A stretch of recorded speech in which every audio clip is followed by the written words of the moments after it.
Humans strive for success, to be the best hunter, the best builder, the best cook, the best technologist, the best leader, the best creator of wealth. The game compels us to scheme and to innovate, to push ourselves to new limits in order to win.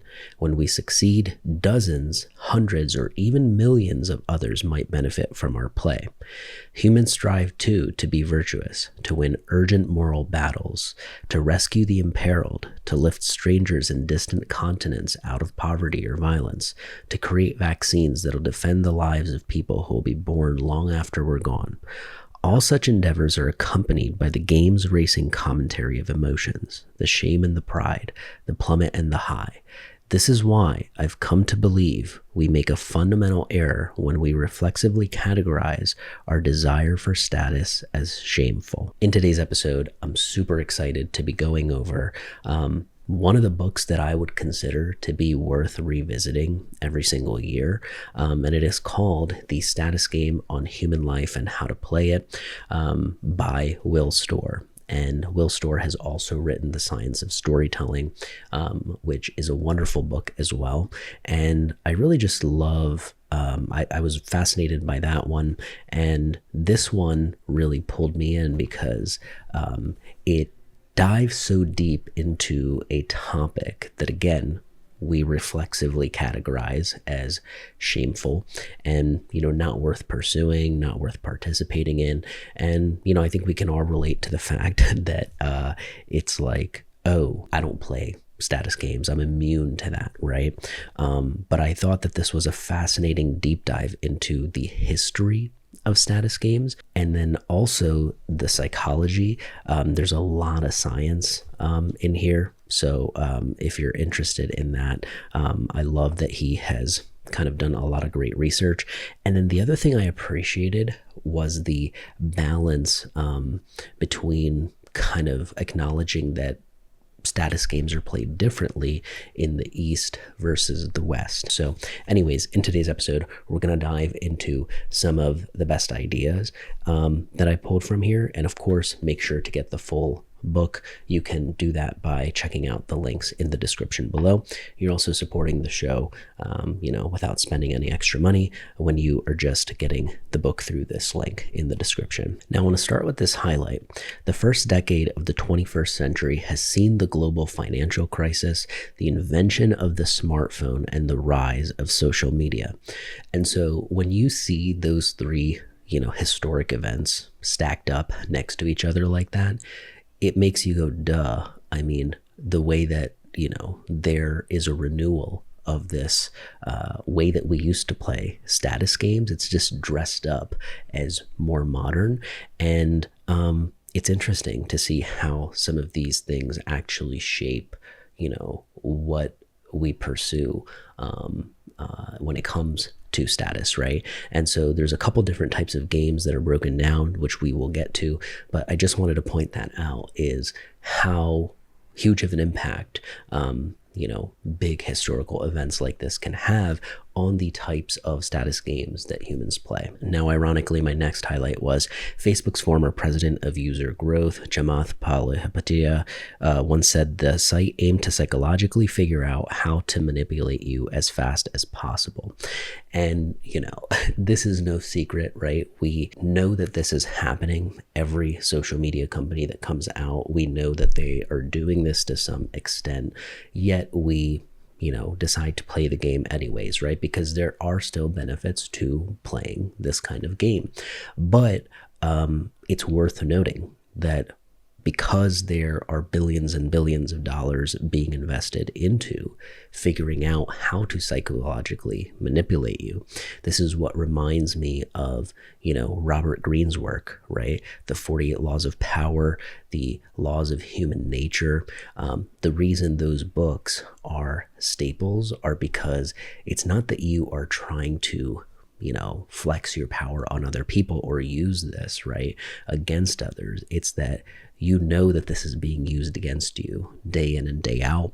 You're going to encounter a lot of the, same types of characters driven by very similar needs, throughout the course of history, right? So I think this was a great quote from Founders Podcast, which is, history doesn't repeat itself, human nature does. And that's really important because, obviously this is being done at such a precise level nowadays that, increasing our skill for being able to detect it and guard against it is very important. Influenced by Robert Cialdini, I believe that was written in like 1999. And it's a book that Charlie Munger gifted to his kids immediately. And it's his most recommended, or one of the most recommended books. And part of it was his interest in reading that was to figure out how to guard himself against being pulled in by being sold things that he didn't need. In this case, being made to pursue things that, you think you want, but you don't really want. It's just because, it falls into the status game, or this category of status games that we'll get to. Now, this is a central concept in this book that's important to understand, but it also makes the idea of keeping up with the Joneses make so much more sense, right? So the status detection system therefore works in contest mode. Researchers find our systems are activated most when we achieve relative rewards rather than absolute rewards. We're designed to feel best not when we get more, but when we get more than those around us. Okay, now this next highlight, I'm very appreciative of the fact that Will Storr goes through these extensive lengths to mine stories that are not just, acknowledging status games in Western culture, but also some of the subtle differences in, Eastern culture and how this can kind of shift depending on where you are in the world. And I, of course, appreciated that, having some Eastern heritage, being able to kind of understand this on a deeper level was, fascinating. So let's dive in. So high status people tend to speak more often and more loudly, are perceived to be more facially expressive, achieve more successful interruptions in conversation, stand closer to us, touch themselves less, use more relaxed, open postures, use more filled pauses such as and I thought that was interesting, and have a steadier vocal tone, although some of these symbols may vary culturally. Sociologist Professor David Yao Fai Ho has defined 3 ways it's possible to lose face: when one fails to meet others' expectations associated with his or her social status, when one is not treated by others as respectfully as his or her face deserves, and when one's in-group members, for example, family members, relatives, immediate subordinates, fail to meet their social roles. The Asian group-centered game can be radically different to that played in the West. There, if an employee is singled out for praise, their team can experience a loss of face. I thought that was fascinating. The praised employee feels not elated, but shamed and motivated to reduce their performance, deliberately doing a worse job so harmony in the group's face can be restored. This was just such a, mind-bending idea of how powerful these forces of, groups can actually be, right? To where you are willing to do a worse job, you are willing to kind of, make yourself a little smaller so that you can fit in and not stand out. But of course, that's the way that, we would view that in the West, when that is, I'm sure, in Eastern culture, that game is totally just understood and looked at not as weird. I'm sure we're the ones in the way that we approach status games are looked at as strange or, So I thought this was just such a wonderful example of, what these subtleties can look like as we go from Eastern to Western cultures, and how powerful some of these forces of groups can actually be, right? But moving on, let's go into the 3 different types of status games. Much of the rest of human life is comprised of 3 varieties of status striving and 3 varieties of game: dominance, virtue, and success. In dominance games, status is coerced by force or fear. In virtue games, status is awarded to players who are conspicuously dutiful, obedient, and moralistic. In success games, status is awarded for the achievement of closely specified outcomes beyond simply winning that require skill, talent, or knowledge. Mafias and armies are dominance games. Religions and royal institutions are virtue games. Corporations and sporting contests are success games. It's important to note that these games aren't strictly categorical.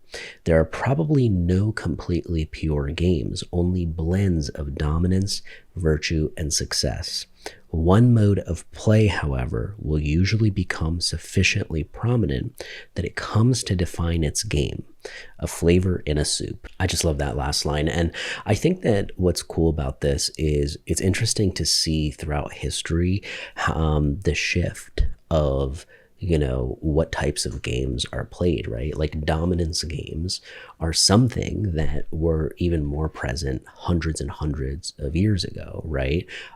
At the same time, there are still blends of dominance games present, especially in, let's say, corporate environments, right? You have hierarchies, you have organizational structures where, we'll explore this later in the book, but if people feel threatened, like you are trying to, play a dominance game with them, it can still bring out this primal urge where we begin playing these games, right? And they're subtle. It's more subtle throughout history. You can see like we've become better at masking when we are playing some of these games. You don't have to punch somebody in the face to be playing a dominance game. There are very sneaky and weird ways that this kind of repressed need to play these games actually come out in some people under certain circumstances and environments. Now, prestige games are symbolic. Unlike physical dominance contests, they're not played with our actual selves, but with our reputation. We can think of our reputation as a symbolic version of us that exists in the minds of others. Human brains required the capacity to store these highly detailed symbolic selves. Our neural worlds are crowded with hallucinations of others so vivid they can almost be summoned at will. We all walk around with everyone we know crowded inside our heads. Additionally, we needed to be able to talk. We might have stored the reputations of others in our brains, but those reputations lived and died in the stories we told of them. The current dominant theory says this is why we evolved speech to gossip. Okay, aside from, the gossip thing, I think what's interesting is how this is still true today, right? How easy is it to basically have a reputation ruined, or for you to kind of just have a wrong sense of someone's reputation just because of a headline, just because of maybe 30 seconds of information.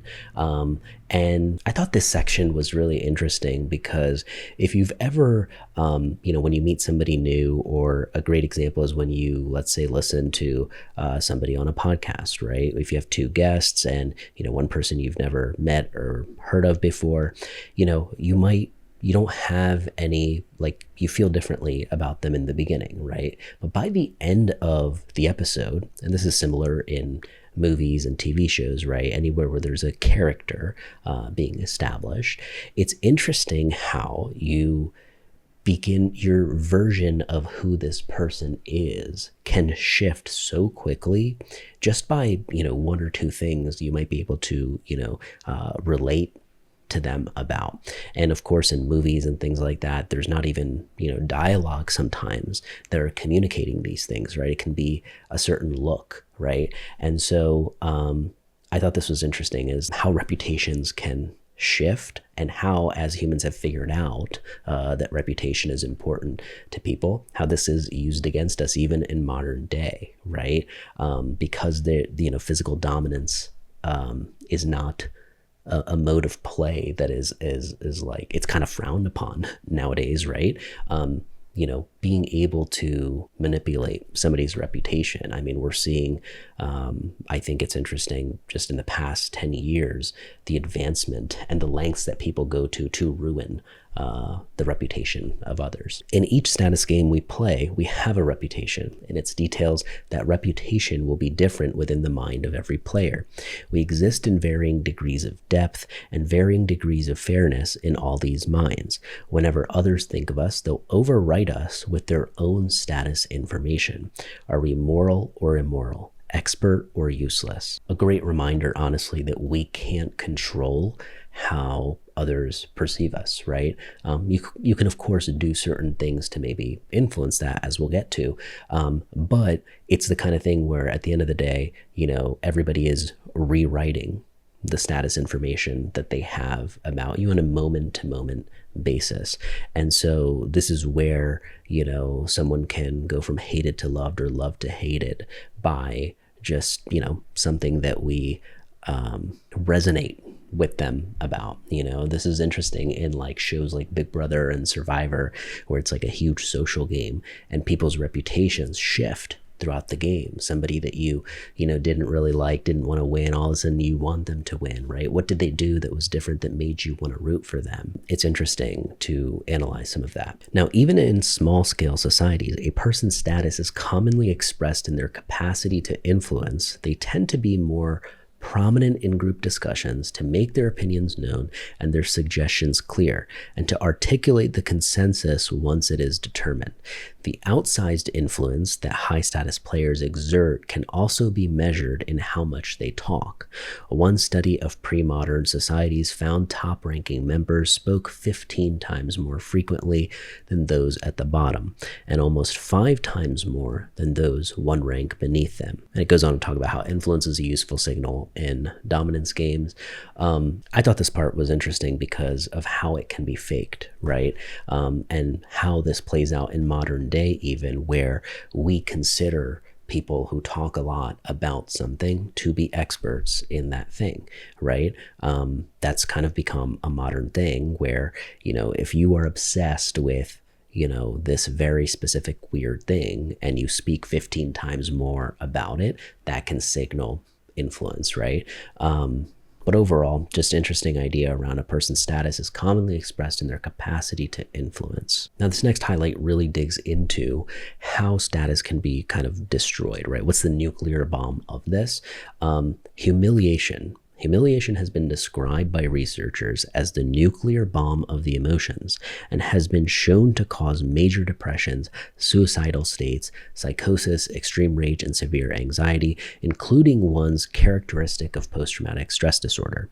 Criminal violence expert Professor James Gilligan describes the experience of humiliation as an annihilation of the self. And so, okay, that alone right there obviously makes sense. It also is something that I feel like throughout history, there's more of an understanding of this idea where like there were more maybe cases of just open humiliation and that was accepted and tolerated, probably right back in the day. But in modern day, even though that is still going on, we are more aware that like, okay, hey, if you bully this person, right, like you're going to create something, you're going to create conditions for this person that are going to last beyond the bullying that you did, right? And so to me, it was just like, okay, maybe we shouldn't be playing these games where we're trying to humiliate one another, especially on mass levels, because it's not good. I think the result of what that can drive some people to do. And so it's just interesting. And it goes on to dive into this. So for psychologists Raymond Bergner and Dr. Walter Torres, humiliation is an absolute purging of status and the ability to claim it. They propose 4 preconditions for an episode to count as humiliating. Firstly, we should believe, as most of us do, that we're deserving of status. Secondly, humiliating incidents are public. Thirdly, the person doing the degrading must themselves have some modicum of status. And finally, the stinger, the rejection of the status to claim status, or from our perspective, rejection from the status game entirely. That's a really deep concept, I feel like. And it goes on to show how the only way to recover is to find a new game, even if that means rebuilding an entire life and self. Many humiliated individuals find it necessary to move to another community to recover their status, or more broadly, to reconstruct their lives. Another weird part about modern day version of this is how, maybe back in the day, you could actually move physical locations and start over to some extent, right? But I feel like in modern day things follow you, right? Just because you move from here to there doesn't eliminate, things from following you online, right? Or this humiliation concept following you around. And so that's kind of a new version, or not new, but it kind of just feels like a more modern version of what happened back in the day, right? Where humiliation did follow you wherever you went. And we're seeing a lot of modern examples, right, of people who, what happens to their lives when maybe even if they're wrongly accused or just put in a position on a mass level to be humiliated. We're still seeing kind of the after effects of some of that play out. Okay, now this next highlight is another example of how modern day you will see that this still plays out. Psychologists see this effect cross-culturally, with one study in Japan and Australia finding participants took pleasure in the falling of tall poppy. The higher their status, the greater the enjoyment of their degrading. The most venomous levels of envy were reported when the poppy's success was in a domain that was important to the participant, such as academic achievement among students, when they were rivals in their games.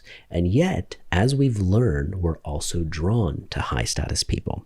We crave contact with the famous, the successful, and the brilliant. And so this part I thought was interesting, right? Because when you do see, like, people do, especially in mass mainstream media, people do enjoy seeing the rise, the underdog come up, right? We acknowledge that. We all enjoy that for a second, but they love nothing more than when somebody falls, right? And so it's interesting how the rejoicing of somebody's fall, people oddly can still get together and seem to all celebrate it, right? And it makes sense why. That's because they're coming from this place of very, very, very high status. And so when you see somebody, who's losing all of that, it's kind of like in sports, right? Being able to see that play out on a bigger level, I guess. Status is relative. The higher others rise, the lower we sit in comparison. It's a resource, and their highly visible thriving steals it from us. The exceptions we make tend to be for ambassadors for our groups, artists, thinkers, athletes, and leaders with whom we strongly identify. They seem to symbolize us somehow. They carry with them a piece of our own identity, a pound of our flesh, so their success becomes our success, and we cheer it wildly. To our subconscious, these idols are fantastically accomplished versions of us. Our copy, flatter, conform, cognition, overrides our resentment. Now, this next idea is interesting because it covers the exceptions that we tend to make. So status is relative. The higher others rise, the lower we sit in comparison. It's a resource, and their highly visible thriving steals it from us. The exceptions we make tend to be for ambassadors for our groups, artists, thinkers, athletes, and leaders with whom we strongly identify. They seem to symbolize us somehow. They carry with them a piece of our own identity, a pound of our flesh, so their success becomes our success, and we cheer it wildly. To our subconscious, these idols are fantastically accomplished versions of us. Our copy, flatter, conform, cognition overrides our resentment. So what I love about this is that, this is something that it's a mystery, right? It's like, oh, why do we make an exception for this character versus, we seem to rejoice in maybe hating this other character. And I think this kind of takes that Elvis dust and makes it, articulates it a little bit better. And it makes sense, right? It's because it's like a mirror. We are seeing ourselves in these people, or parts of ourselves in these people. And so it's kind of like when you got to follow a musician or a comedian or some artist or podcaster from the very beginning before they were really big, and then when they become big, when they finally make it, like, it feels like you made it, because you were just like, you discovered them. You just feel that connected to them. And that is a modern way of making sense of this. Quick highlight, coming back to the humiliation concept. It's for reasons like these that psychologist Dr. Evelyn Lindner has concluded the most potent weapon of mass destruction is the humiliated mind. Important to note that, in subtle ways, this is being used against us, right? We're constantly being shamed into these subtle degrees of humiliation almost, right? And I'm sure if we dig deeper, like the compliance level to some extent when you are humiliated can be up, but also the unpredictability, right? There's many stories and examples of people just going off the walls, and famous murderers and stuff like that, them digging into that. And unfortunately, a lot of it stems from this idea that they're highlighting of the humiliated mind. Okay, now this next section I thought was really crazy. This is kind of the beginnings or the origins of status games. So Henrik argues these changes systematically broke down the clans and kindreds of Europe into monogamous nuclear families. People were forced to seek status outside their kin networks and play with strangers. Learning to navigate a world with few inherited ties meant developing a novel psychology. And so the coding of their game-playing machines was rewritten. They made games for themselves in which success and respect depended on honing one's own special attributes, attracting friends, mates, and business partners with these attributes, and then sustaining relationships with them. Crucially, Henrik's research shows the Catholics' new rules were causative in changing who we were. The longer a population lived by them, the looser their kinship groups, and the more they became outward-looking, nonconformist, trusting of outsiders, self-focused, and individualistic. Now, this next highlight is about information and the sharing of information, which, by the way, if you are interested in how knowledge is formed and where it came from and the origins of it, Nexus is a great book to look into, and The Beginning of Infinity by David Deutsch. Really, really great books. And so let's dive in here. The first live wire was our capacity for culture. Humans had been able to conquer the planet partly because we exist in a web of stored information. Every individual born didn't have to learn everything for themselves afresh. Knowledge was communicated by elders and passed down through the generations. But in the old kin-based virtue games, this knowledge often just bounced around the group. The ideas of other collectives were typically of little interest. Innovation never sat well in these virtue games, where worship of ancestry and the wisdom of the past dominated a player's thoughts. And now it goes on to really talk about the eruption of status games. The revolution took off on an eruption of status games. Britain became, in the words of historian Professor Peter Clark, an associational world. Players formed games around their specialisms. They met at clubs and conversation societies. They gathered at coffee houses, of which by 1700 there were around 2,000 in London alone.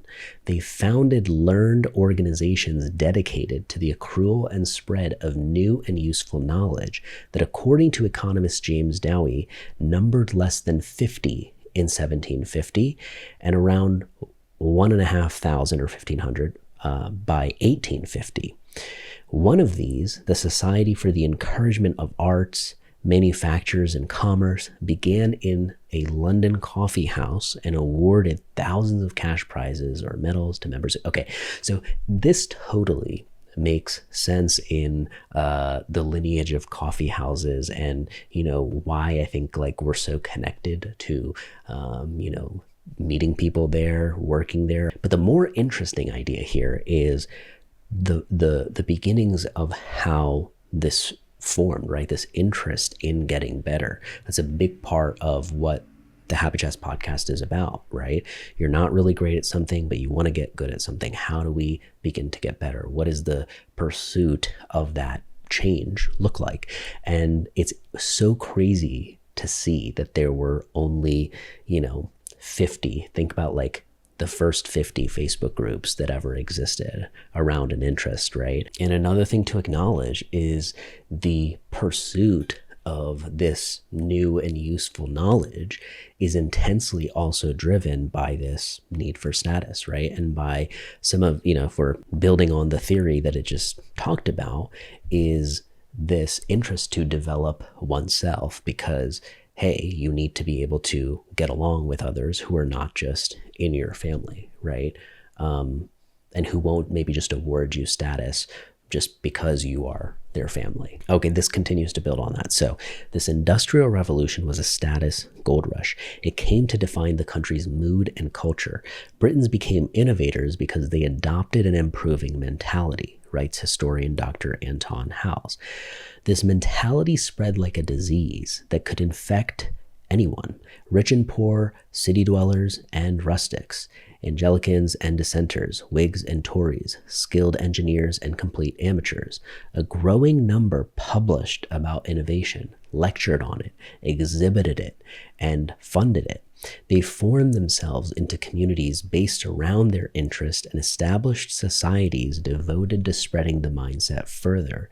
These organizations were generators not only of new and useful knowledge, but major status for successful innovators. And so it's fascinating to look at this craftsmanship, right? This improving mindset of pick something that you want to get good at, pick something that you want to contribute to be known for, and get really, really good at it. And it's crazy to see, again, that idea in Founders Podcast, right, of history doesn't repeat itself, human nature does. Wild that when we have all of these crazy tools available at our disposal, with the rise of the smartphone and social media, what do we choose to do with it, right? What were the things that we were driven to do? And in many ways, it was pursuing status through things like this, through exhibiting innovation and, skill in ways that just weren't available before, right? But in many ways that seem and sound so familiar to, what was happening here in the Industrial Revolution. You're probably wondering, there's these 3 different types of status games. Which ones are the ones worth playing? So scientific advances have saved the lives of billions. Water chlorination has saved 177 million. Smallpox eradication, 131 million. The measles vaccine, 120 million. Infectious disease controls have saved over 100 million children since 1990. Wow, that's a lot. In 2021, multiple coronavirus vaccines began saving the entire world. We're also better fed than ever. In 1947, around half the planet's population was undernourished. That number now stands at 13% in the developing nations, and in the developed, less than 5%. That's crazy. So 50% of the planet was undernourished in 1947. Pretty wild, even to see in the developing nations that it's at 13%. Anyways, we're also wealthier. In 1800, nearly 95% of humans lived in extreme poverty. Not too long ago. Between 1990 and 2018 alone, that number fell from nearly 1.9 billion to about 650 million. And I mean, that's interesting, right? Because of the rise of the internet and connectivity. Anyways, history is not made by individuals, but by individuals connected into groups. Those groups are status games. The data and our history are clear. If we truly want to help others and make the world a better place, we must play games of success. Today, more than at any previous time in history, we measure our status by professionals, even those in education and its symbols. Our daily pursuits, the arts, are increasingly directed at financial ends, their victories measured in wealth. Research suggests busyness itself has come to be considered a status symbol. In a series of studies, busy people were viewed as having more status because they were perceived as more competent and ambitious, as well as to be more scarce and in demand. I mean, it's not wrong about that, right? Okay, now what I really enjoyed was the 7 rules of playing status games. And so this is near the end of the book, and I think is worth getting the book alone just for this part. But this is the first rule. So, or a highlight from the first rule. There are 3 major routes to success in human games. We can grab it in acts of dominance, or we can earn prestige by proving ourselves useful to our group with acts that signal virtue or success. When we're warm, we imply we're not going to use dominance. When sincere, that we're going to play fairly. When competent, that we're going to be valuable to the game itself, both in its own battles for status and to individual players who might learn from us. For leaders, this warmth, sincerity, competence rule is slightly different. Whilst warmth can certainly be advisable, especially when dealing with pampered elites, it's perhaps more critical to show zeal on behalf of the game. Okay, now rule number 2 is make small moments of prestige. It's easy to forget we have status to give, that it costs nothing and it never runs out. Creating small moments of prestige means always seeking opportunities to use it. Allowing others to feel statusful makes it more likely they'll accept our influence. Whether we're asking a favor or issuing a task to a subordinate, it's advisable to resist even subtle markers of dominance, allowing them to reach the correct decision without putting them under pressure. If they sense they've had no choice in the matter, they're robbed of the gift of feeling good about their action. How to go about this depends on the rules of your culture and change, especially as we move from west to east. But researchers find in individualist societies, evoking freedom can have significant power to persuade. In one study, telling a stranger they were free to accept or refuse a request for money for bus fare increased compliance from 16 to 40%. I suspect this is largely down to status. If someone feels coerced into doing the right thing, gently, they've only agreed out of dominance. This means the status isn't theirs to enjoy, it's with the player. Now, I thought this rule was interesting because if you think about being at an airport, right? The people who are checking your bags, the TSA, the people who are at security, they have more status than you, right? And so instead of basically going and challenging their status through, dominance by yelling at them or raising your voice and doing things like that, it is so interesting to look at this lens of being able to give status to people, being able to give the gift of status no matter what somebody does, right? No matter what they do, being able to, play a small part in helping them feel good about that. It reminds me of this idea in a book where it was Andrew Wilkinson's book. He talks about, as he acquires money and gets closer to being a billionaire, like people's attitudes begin to shift towards him, right? Him being able to pick up the tab at all the dinners now began to feel like, to some people, like, oh, you're insinuating that I can't pay for my own tab, I can't pay for my dinner, I can never pay for dinner. And it's like, no, that's not what I meant by it, right? But why is that a threat in human nature that can happen? It's because of this shift in status, right? Oh, I'm now lower status because I can't pay. And so being able to analyze this in very intricate and complex situations, it's almost like you can never see things the same again once you've heard this rule, because it's so opposite of what you might expect when you think about how ruthless it might be to play status games. It's like, no, there are ways for you to empower other people by making them feel statusful, no matter what they do or where they're at. It just goes to show how powerful the idea of having choice, of having agency is, right? The ability to be like, I don't have to say yes, right?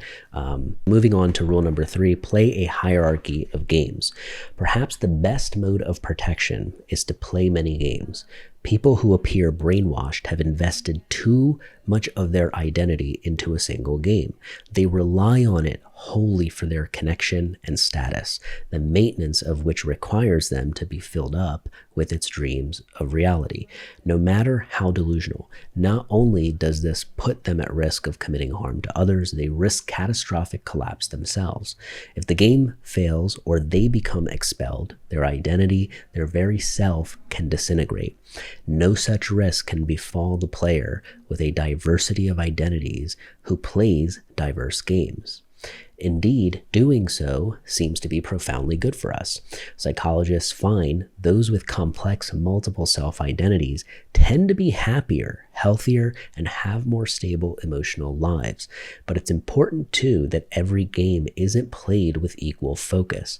If we're going to earn the prestige we desire, we must strive to become truly valuable to our co-players. This takes time. It should be organized as an amount of dogged attention to one pursuit over others. Life then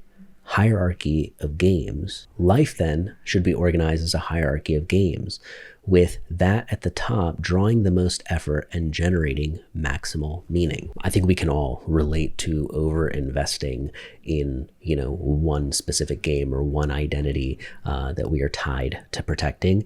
And I think it was really important that he highlighted that each game can't be played with equal focus. You have to kind of choose of, hey, if I could only play or win at one or two games, what would those be? But at the same time, having these several games that, aren't so threatening or humiliating maybe to your identity. I think of myself like playing tennis, for example, right? Like I love getting better at tennis. Yes, I want to win, but at the same time, like it doesn't destroy my day when I lose. Like it doesn't really have an impact on many of the other games that I'm playing in a negative way.